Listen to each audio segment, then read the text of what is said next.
En tant que formateur ou formatrice, vous vous demandez comment mettre en place une veille informationnelle, suivez-moi, je vous explique tout. Je vous propose 4 étapes pour créer votre veille. La première, il faut réfléchir à vos objectifs et à votre public cible. La deuxième, définir sa périodicité, qui pourrait par exemple être journalière, hebdomadaire ou mensuelle. Troisième étape, choisir vos sources. Et quatrième étape, paramétrer vos outils. Ce sont les points 3 et 4 que je vais aborder maintenant. Dans un premier temps, on va définir les sources d'information qui doivent être diversifiées pour avoir une information la plus complète possible. Vous avez les sources institutionnelles ou officielles comme le ministère du Travail et puis Centre Info.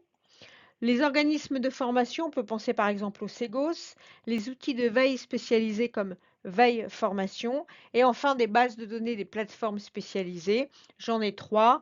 Kern qui est la plateforme de référence pour les publications scientifiques francophones, Open Edition, qui est le portail des ressources électroniques en sciences humaines et sociales, et les archives ouvertes, qui sont des bases de données documentaires.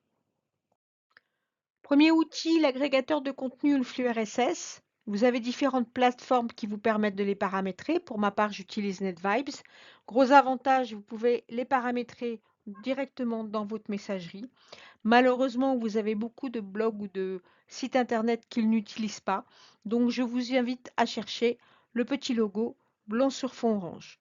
Je vous mets sur la droite des exemples de flux RSS que vous pouvez venir copier-coller. Ils fonctionnent, je les ai vérifiés.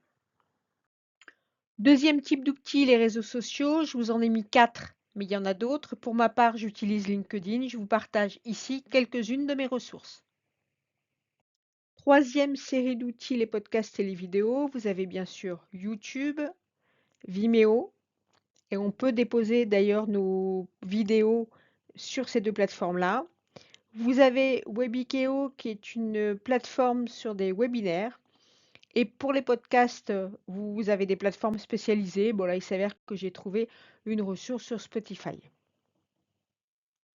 Quatrième type d'outil, les lettres d'information ou newsletters ou les listes de diffusion ou mailing list. La différence entre les deux, c'est que parfois sur les listes de diffusion, les abonnés peuvent répondre. Donc c'est beaucoup plus interactif. Je vous en donne 4 exemples. J'essaie à chaque fois de diversifier les sources pour que vous ayez des sources extrêmement variées, pluridisciplinaires et complémentaires.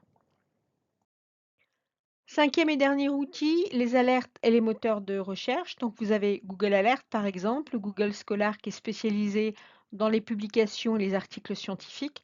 Le gros avantage de ces alertes, c'est qu'elles peuvent être ciblées avec l'usage de mots-clés spécifiques, mais surtout l'utilisation des opérateurs booléens. Il existe des outils de curation de contenu, c'est-à-dire des outils qui vous permettent de sélectionner, organiser, analyser et partager votre contenu sur une seule interface. Ici, je vous en propose 2.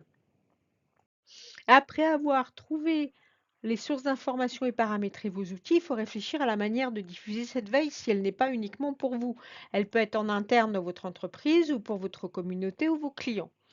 On peut envisager en interne de créer une liste de diffusion ou de mettre des articles sur l'intranet de l'entreprise. Et puis pour votre communauté ou vos clients, créer une page sur les réseaux sociaux, une chaîne YouTube ou un blog.